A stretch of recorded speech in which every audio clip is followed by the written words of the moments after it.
This is Saskia, and this is Note to Self, your weekly dose of everything that's simply too long to text.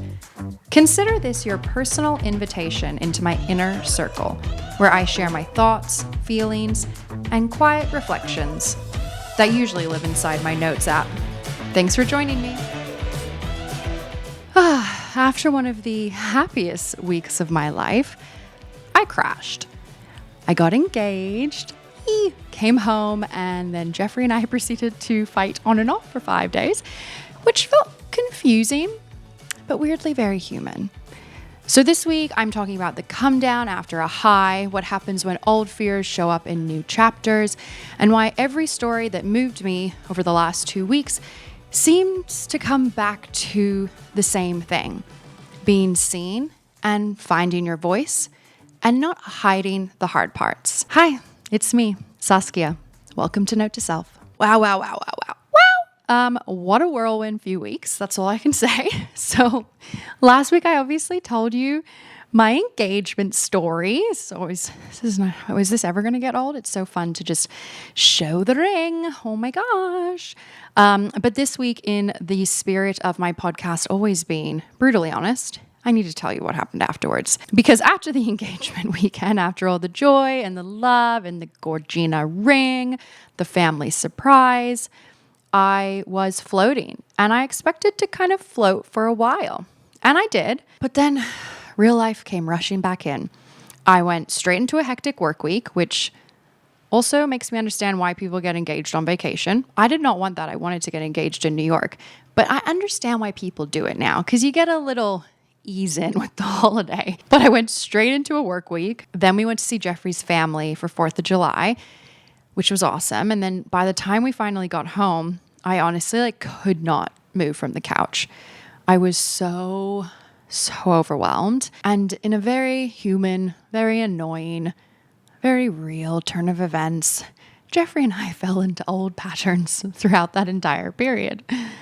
And I spoke to my therapist about it this week, because I felt like we had been on such a good streak, and just really this whole year just have had growth and growth and growth.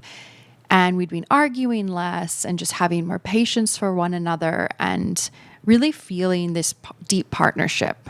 And I think after the engagement, we were so happy and so connected. It felt so good.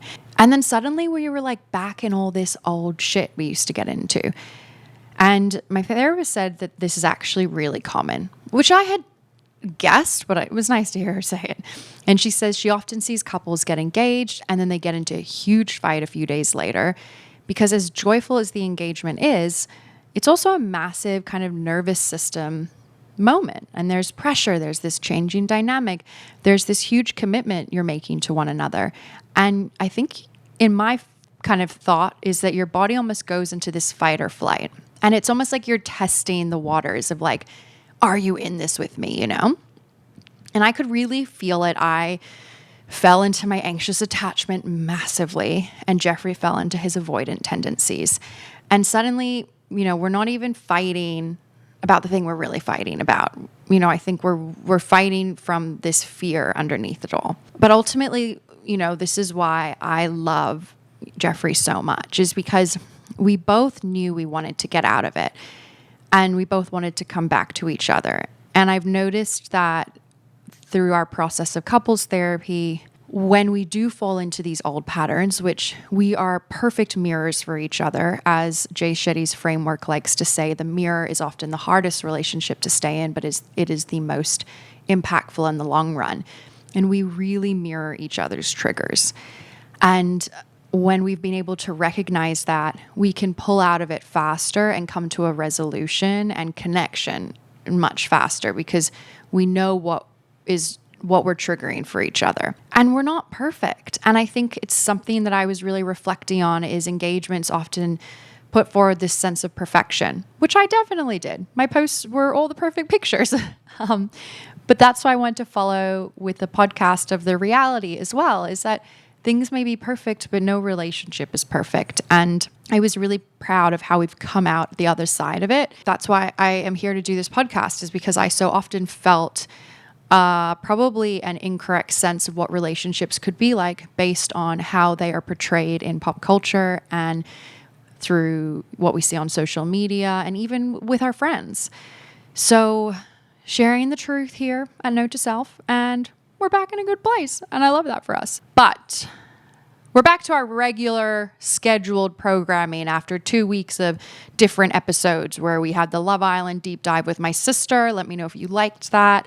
And my engagement story last week. So this week, we're kicking things off again, as always, with our pop culture pick of the week. And I've got a few picks this week, so it's picks of the week. And girls, I'm very excited to share them. First up, the World Cup. I swear this isn't becoming a sports podcast, but alas, here we are again. I've had another aha moment as to why people like sport. After watching, drumroll, the Cabo Verde Argentina game, I finally really understood why they call soccer or football the beautiful game. Let me paint a picture. Cabo Verde is a tiny nation off the coast of West Africa. I hate to admit it, I had never heard of it, and that was shocking to me. I feel like my geography's pretty good and I'm pretty well traveled. So I was like, how do I not know that this country exists? Mind-boggling to me. Anyways, apparently there's still lots to learn. It's a series of 10 volcanic islands and they have a population of about 500,000 people, so 500,000. And this was the first year Cabo Verde qualified for the World Cup. The team, interestingly, had recruited one of their players from LinkedIn. He's Irish born. His name's Roberto Pico Lopez. And the former coach discovered Lopez. And he discovered that he was playing for the League of Ireland's Bohemians, is what they're called. And he was working as a bank worker in Dublin. But he had a father who was born in Cabo Verde. So he sent him a message on LinkedIn, but because it was written in Portuguese, Lopez assumed it was spam and never responded. Then the coach followed up, I think it was 9 months later, with a second message in English. And the rest is history, as Lopez went on to represent Cabo Verde on the world stage, helping the small nation pull off historic results, which was really fucking amazing. Second point, their goalkeeper is 40 years old, which I have learned is very old for football. His name is Vozinha. He didn't even sign his first professional football contract until he was 25, which I believe is kind of old for soccer. I think a lot of them sign it when they're younger. I'm going to oscillate between soccer and football. So for my European listeners, I got you. And then my American listeners and Australian, I also got you. I'm in a mood today, guys. Anyways, Vozinha, what a man, guys. He was incredible. His skills and just his emotional storyline and just how much he wore his emotions on his heart on his sleeve, you could say. And my friend who was a goalkeeper, I spoke to her about it and I was like, I know nothing about soccer. So was his performance really incredible or is that what you see from goalkeepers generally? She's like, no, he was incredible. He did an amazing performance during that match. And he stopped Messi. I think they said he stopped like 7 goals or something. Anyways, very humble team make it to round 32. They made history as the smallest nation ever to reach the knockout rounds. And their last game against Argentina was truly magic. And despite losing, they gave Argentina, the top team in the world, a huge run for their money going into extra time. And there were 2 moments that really struck me. The first is in extra time, Sydney Lopez Cabral, a 23-year-old player, scored a goal to level with Argentina. And this goal, my God, this is what made me realize why soccer and football is called the beautiful game. The ball just soared over the heads of all the players, right over Messi's head, landing perfectly in the far right of the net. And it looked like art, which I cannot believe I would describe sport as that because I'm such an artist kid. But it was so graceful and beautiful. I just was lost for words. And the goal was followed by so much joy as Sydney ran into the crowd to find his girlfriend to hug her and celebrate. And just that pure joy felt so palpable through the screen. And it, again, is that story of the underdog. And I think we love to see an underdog succeed, just like the Knicks, my other sport-related podcast episode. But truly, I feel like the world needs more of these stories, and that's why this team has resonated so much with people. Then, my second moment is at the end of the match, Vazinha, who played an incredible game, making, yes, 7 saves, I was right, approached Messi. And he went up to Messi after the game. He hugged him as Messi said, "You are great. Your people should be proud of you." And Vazinha shared that hearing words like that from someone like Leo Messi meant so much to him. He thanked him and said, "Thank you, Leo. You were the best." And then asked if they could swap jerseys. Leo said he was going to give it to him in the tunnel afterwards, which he did. And Vazinha just had this raw emotion to him. And then also on top of that, in his own interviews, he shared a lot of the heartbreak of his mother not being able to make it due to visa restrictions, and they weren't able to afford the travel and this obscene bond they had to pay for the visa. And I feel like having men like this on the world stage, sharing their full vulnerability, tears in his eyes, I just think it's so important in this day and age. And it's just no surprise why he's captured the hearts and minds of the world. His Instagram following proves this, because before the World Cup, he had 50K followers. As of today, I checked yesterday, it probably has gone up by now. And by the time this episode comes out, he has 28.3 million. Isn't that crazy? Apparently he's more than Tom Brady, which makes sense. Soccer is a world sport. But that just made me so happy that this is a man that people are following and leaning into that full spectrum of emotions, that you should be able to express all of that. And this is why I think people call it the beautiful game. From the talent of these players to the relationships between the teams, to the individuals, to the emotions, it's so spectacular. And because of this, I've started to watch more World Cup games. And I really understand why people love the World Cup so much. It just really brings people together. And it's so beautiful to see all these countries coming together with their own traditions and their own individual spirit. I've been so obsessed with the Norway rowing thing that they do, and, you know, all the different, what is it? I guess the UK team listen to Wonderwall. There's probably so many others, but it's so fun to see everyone's own ways of celebrating. And it just really leads with the message that I've spoken about on this podcast before, which is connection is the biggest form of resistance. And I think, again, the world needs this right now. And having us come together in these moments, just like the Olympics does, it's so, so, so special. And specifically for the US, where so often we are pushed to this message of divisiveness and separation and blaming the other.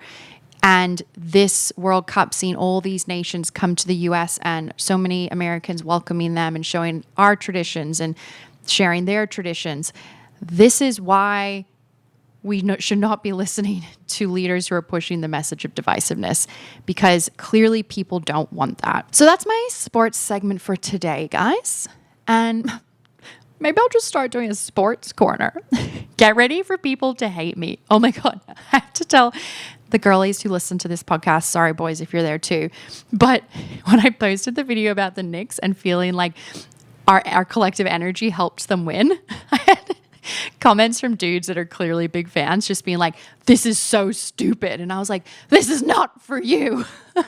But classic, falling into the sports algorithm. What can I say? I'm a sports girly now. Anyways, let's move on, because we're not here for that. But as I said, give me a bandwagon and I'll jump on hard. And I'm currently on the World Cup bandwagon. Next up, we're pivoting real hard to a movie that I recently watched. And at the end, you will realize there is a tie through to all of these, as always. But recently I watched a movie called The Sheep Detectives. Stay with me here, folks. What is this, you may ask? Let me paint you a picture. A shepherd who loves to read murder mysteries to his sheep, never suspecting that they can understand him, is one morning found dead in his pasture. The sheep, who we realize understand everything, decide to solve the crime themselves, leaving their meadow for the first time and entering the human world, which they begin to realize is much different than they originally thought. And girls, I cannot believe I'm about to say this, but a movie about detective sheep absolutely sent me into a spiral of tears and crying in a good way. So I discovered this movie because my group chat with some of my girlfriends was going off about this movie. And I came in not having read the previous messages. I'm kind of like a little ghost in our group chat. I respond here and there and miss quite a lot. But I was seeing them talk about these sheep detectives. And I was like, hold on, what in the world are you girls all talking about? And my friend goes, it's a movie about sheep who are detectives, and it has a whole lot of heart. It was so good. We all lost it at that message. But everyone in the group chat was saying how it was genuinely really good. So I realized I had to watch it. So I watched it this week, and it really surprised me. The movie opens with Hugh Jackman, and then the cast just keeps getting better. Nicholas Galitzstein, I think he was in the movie with Anne Hathaway, The Idea of You. Molly Gordon, Nicholas Braun, love him. Emma Thompson, Queen. Brett Goldstein, Bryan Cranston, Bella Ramsey, Julia Louis-Dreyfus, Chris O'Dowd. Like, what? Every time I heard a recognized voice, because a lot of them are doing voiceovers, or saw a recognized actor, I'm like, who cast this? Because they got such big actors. It's crazy. But, it was so well done. Within the first 5 minutes, I was crying, and I cried multiple times throughout the movie. And then at the end, I had an absolute breakdown. And it's funny and it's cute and it does have a whole lot of heart. But I think the part that really affected me was this story of the winter lamb. So apparently, this is a real thing that happens. When a lamb is born in the winter, which is off season for when lambs are normally born, they call them a winter lamb. Winter lambs tend to be discarded from the rest of the flock, and they're often rejected by their mothers and sometimes the wider flock. Apparently, they smell different due to cold exposure, and this was always referenced in the movie. Like, they were talking about the winter lamb because there's a winter lamb character, and they're like, why does he smell weird? But the kind shepherd, who's played by Hugh Jackman, loved the winter lamb and would always say to the winter lamb how special he was. I'm going to cry again. It's so beautiful. And the film has this story of this little cute winter lamb who's discarded by the flock. He lives under the caravan, and none of the flock want to play with him. And as the flock start to figure out this murder, or the three characters from the flock are kind of leading the murder investigation. Ultimately, the winter lamb kind of becomes key to solving it. So they have to work together. One of the other main characters is a ram who was also taken in by Hugh Jackman and brought into the flock. And he's kind of a lone wolf throughout the movie. He's part of the flock, but not really. And you learn that he was also a winter lamb and hence has lived a very solitary and lonely life. So this theme of losing your family and loneliness is a big premise of the movie. And ultimately, in the end, the main sheep who we've been following, her name is Lily, as she solves the murder and everything works out and she's worked with the winter lamb, she realizes that you shouldn't discard people for being different. And she brings the baby winter lamb into the flock. And maybe it's my anxious attachment, but there was something about that dynamic that just brought me to tears. I was sobbing. And it just broke my heart thinking of this poor little baby lamb just being discarded and totally alone. And I've been trying to figure out why it is that it affected me. And Jeffrey said to me, do you ever sometimes feel like you're alone? And I think maybe as a kid, I probably did. I didn't have any siblings my sister was born when I was 6. So I didn't have any siblings. I lived in a very solitary place in this, I think I've said to you guys, I grew up on a property in far north Queensland, 100 acres. Closest city was a 4.5-hour drive. No one was there. It was mom, me, and my dad for my pretty much first 5 years of my life. And my aunt and uncle would visit with my cousin every now and then, but I didn't even have childhood friends really. My parents, I remember this one time, the only time they left me. I think I must have been 2.5 years old, and they went away for what I thought was 2 weeks. It was only a weekend, to a conference in Singapore. And they left me with family friends at the time. And I remember just sobbing every night. I think young me thought that they weren't coming back. And I remember mom called me one time, maybe she called me more, this is just my memory, during that 2.5 day period. So crazy, it's 2.5 days. And I literally thought it was 2 weeks. I was so upset. And this story has come up in therapy a lot because I just felt this immense pain and I think abandonment. And I honestly wondered if that movie triggered something in me around my own abandonment as a child. And I think children are so vulnerable, they're so precious, and they can't understand these things. And if you're I have friends that will leave their kids for a weekend, but their kids are much more integrated with other kids and their family members. I lived such a solitary life that I think a lot of my attachment was put onto my parents because that was all I really had. It was like my home and my parents. And then I wasn't in either of those things. So it was really different for me. And I really think that story of just that little lamb just sat with me in such a deep way. And what was interesting is beyond that, the movie also had a lot of other themes about confronting grief and death, which was another really big one, really having to learn what it's like to grapple with death and hold it with you, and understanding that people's memories live on as you remember them. And this one also really affected me, and I think added to the sadness I was feeling. Because I've spoken about this before on the podcast, about this idea of pre-grieving. And I have shared that my father was sick earlier this year, and I've realized I've spent a lot of my life pre-grieving him. He's always been much older. He's going to be 90 next year. And having him be sick for the first time in my life made it all the more real. And just hearing the concept, and it's not new, but it just sat with me in a different way that like, he'll always be here because his memory is going to live on through me. And that's a really beautiful thing. Sorry, I'm tearing up because I'm still trying to accept that, but it is a beautiful thing and he is still here and I'm so grateful for that. But just like preparing myself to know that he'll always be with me because I will carry his stories. Anyways, the movie was honestly just so well written and so well done to cover these very deep themes in a really comedic and sweet way. And I was just so impressed. It also has 95% on Rotten Tomatoes, so genuinely a good film. So go watch it. It's on Amazon. You don't have to rent it. It's free. And I hope it brings you joy because despite me breaking down about it, it brought me so much joy. I was laughing. It was so cute. Jeffrey was watching it with me and he was just giggling at like how much I was loving it. So I thoroughly enjoyed it and highly recommend. Now, my last pop culture pick of the week.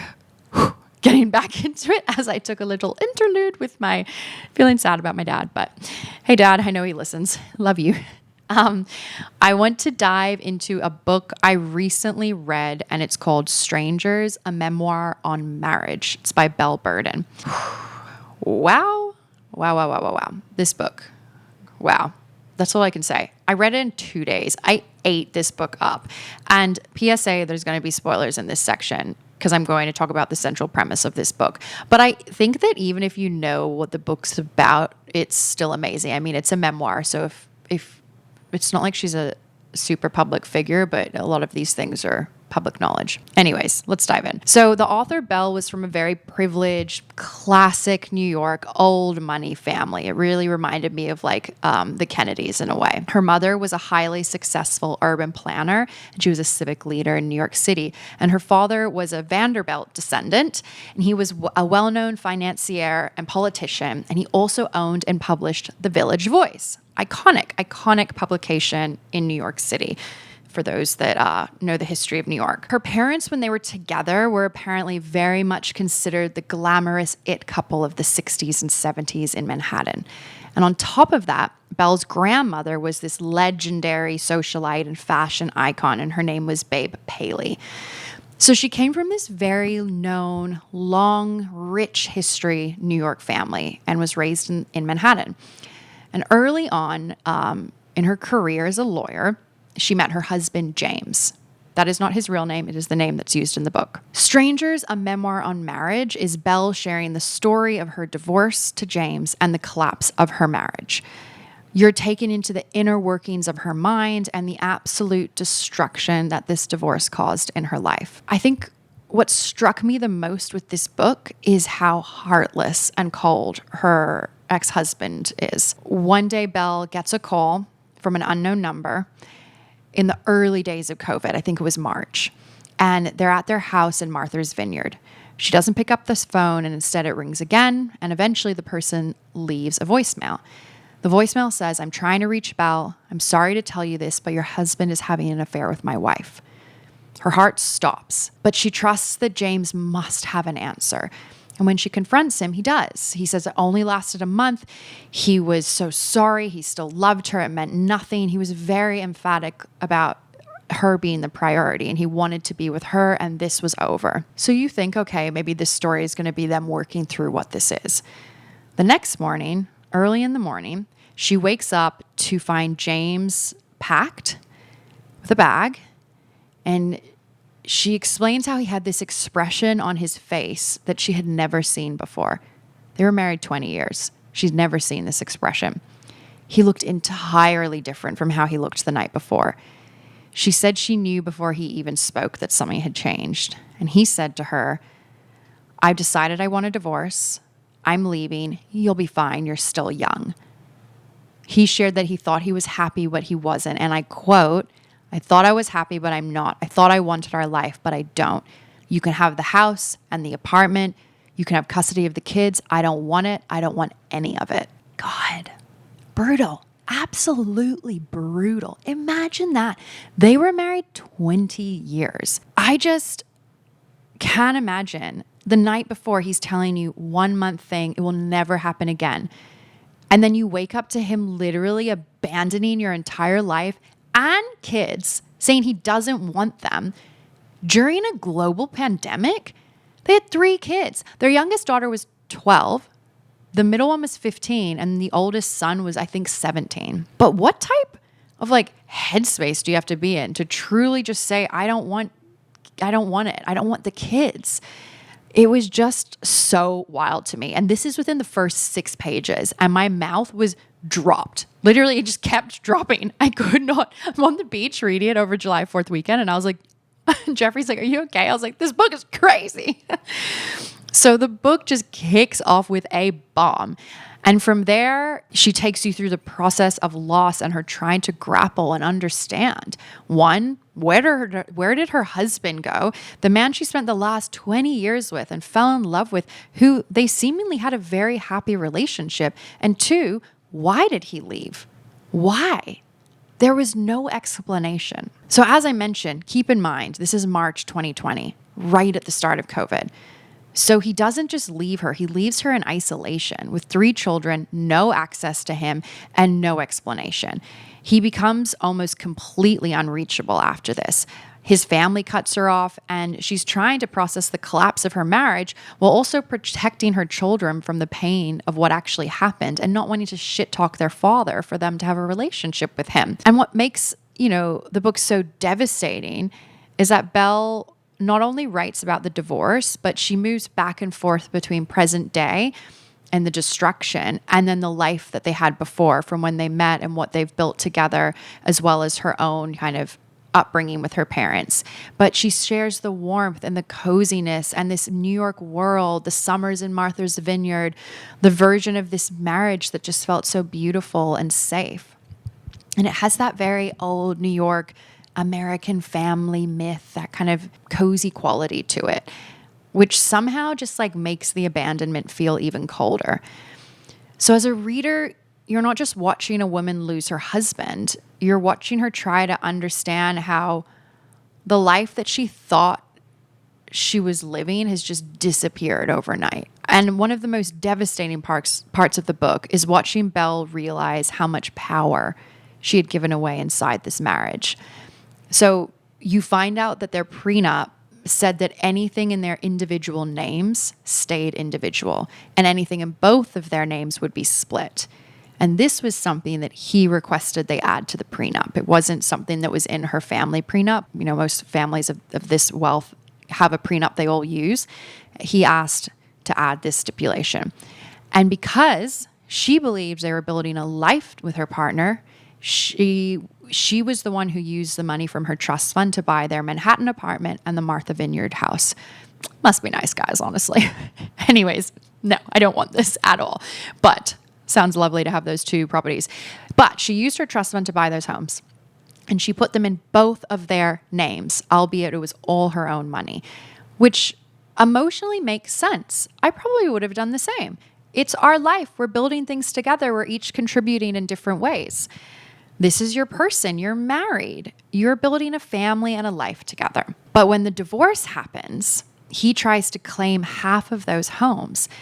And she discovers that he had been amassing really this enormous fortune in his own name for years from working in finance. So the money she had brought in had become theirs, but the money he had built had remained his. He kept all his assets in his name. What a piece of fucking shit. I was like so floored by that. And I fucking hate this sentiment when you hear divorces of being like, well, I'm the one that worked, because she ended up being a stay-at-home mom. She quit her job and stopped working. But you cannot equate the two. Like, why is it that money is valued, but the woman staying home working for the family, there's not monetary value to that? There should be, because she literally raised your children, kept your home afloat, cooked for you, cleaned for you, so you could just go to your job and not have to do anything else. That must be so fucking nice, not having to actually deal with your own life and having a wife who's like essentially your slave. Sorry, guys. It's the Fair Play book. If you want to go listen to a podcast episode, Fair Play by Eve Rodsky goes into this type of dynamic, because it's not okay to have all the distribution of labor for the home put on the wife. So it's just sick. And then on top of it, after saying she can have the house and the apartment, he tries to get half. And for her to be even able to give him, like pay him out, she would have had to have sold both properties. So all of that just made my stomach drop, because this woman who had once been this corporate attorney is suddenly in this like powerhouse. She's suddenly looking at her life and realizing how much financial power she had handed over in the name of love and trust. And this story is not an individual story. We all do it. And not we all do it, but it's a very common story. And I think what I found really powerful is that she decides to fight back, because she said she knew her ex-husband probably thought she never would. And she didn't do it just for the house or the apartment, but she did it for her children, for her self-worth, and for the part of herself that she needed to remember that she wasn't powerless. And they eventually settle right before they're actually due in court, and she's able to keep the homes and he keeps his fortune he had built, and she takes full responsibility of the children. He had zero requests to have any type of custody, not even like weekends or holidays, literally nothing. So she took full custody. And as mentioned, these were not adult children. So yes, the legal details are crazy, but what stayed with me was Belle's acceptance at the end and how she kind of moved through all of this with such grace. I feel like she did collapse, but she continued to pull herself up for her children and had some really wonderful friends and female friends and male friends that kind of stepped in and really held her and said to her, this is wrong. What has happened to you is wrong. And I think sometimes when you're in a situation like this, where you're cut off from any form of explanation, you don't want people to fix it. You want to hear that it is wrong, because I can imagine you'd start to go a little crazy being like, did I do something wrong? Like, am I the one, like, am I crazy? And he's just left me because of that. But having people just outrightly say, this is not okay, but you're going to get through it. And what was really actually beautiful was she found her way back to writing through this experience. She'd always been a writer, and when she was younger, in college, she was in this writing class, and I guess someone commented or gave feedback that her writing was bad, and it really scarred her. And I can relate to that. I had my own scars with acting because of feedback I got when I was younger. And she never returned to writing after that until she went through this process, and I think she was writing kind of cathartically, and then decided she wanted to submit her story to Modern Love, the New York Times column. And eventually it was published, and the Modern Love segment is what led to her writing her full story in her memoir that has now been optioned for a film, I believe, that is going to star Gwyneth Paltrow.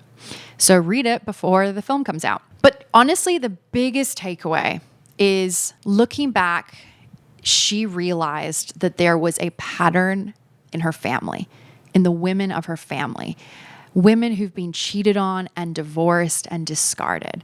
And she realized that she needed to break the pattern. And this is all about generational trauma. And that, I don't know, some of you may know about generational trauma, others don't. I will give a high-level overview. That there's a theory of trauma that is carried through your lineage. It's also ancestral trauma. So things that have happened to your ancestors that continue to happen with the next generation until it is broken, until someone decides to break it. And she found that this was trauma that has been passed down the female line of this divorced, cheating, discarding, men leaving their wives. And she felt like her telling this story, finally telling this story, the story of a memoir on marriage about her divorce and her husband cheating and leaving her, was her taking her power back and breaking the cycle for her children.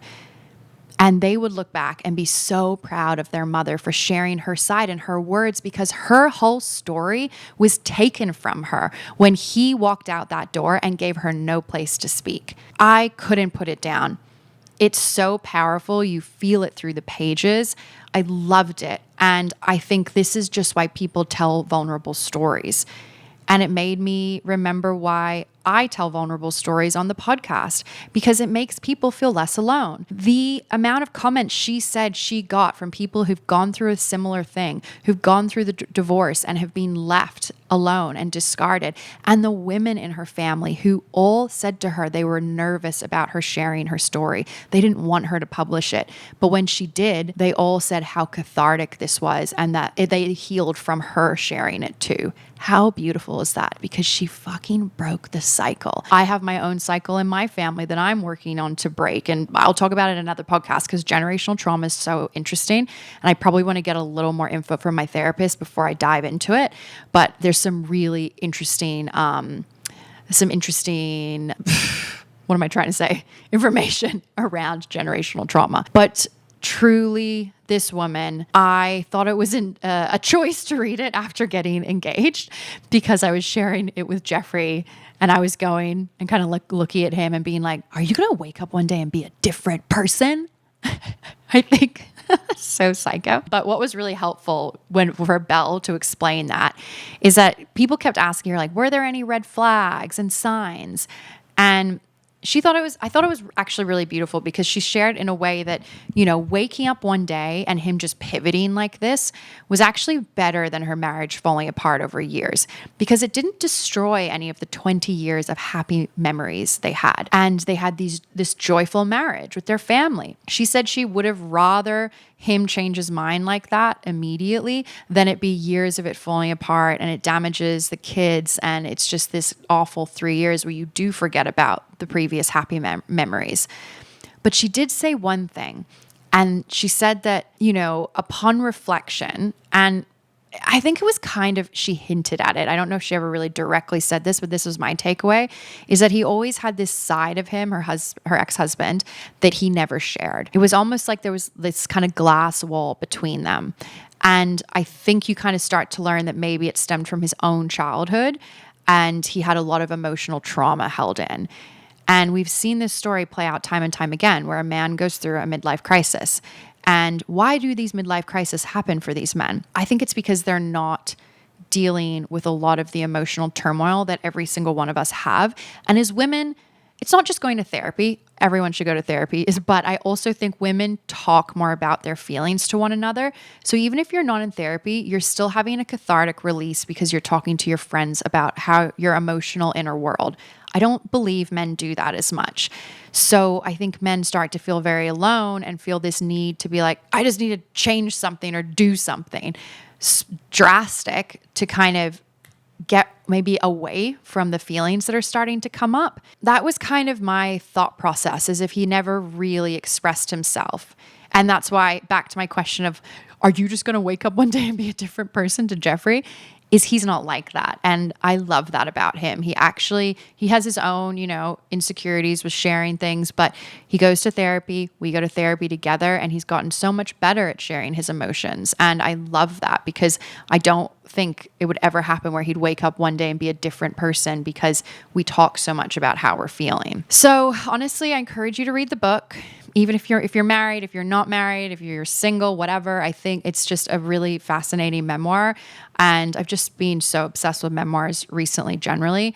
I really hope she writes something else. And her writing is incredible. It's heartbreaking, but inspiring and empowering. And I think as women, We always need empowering stories. So as I wrap up today, I was thinking through the thread between all these stories, and there is one. Every single one of them is about people finding their voice.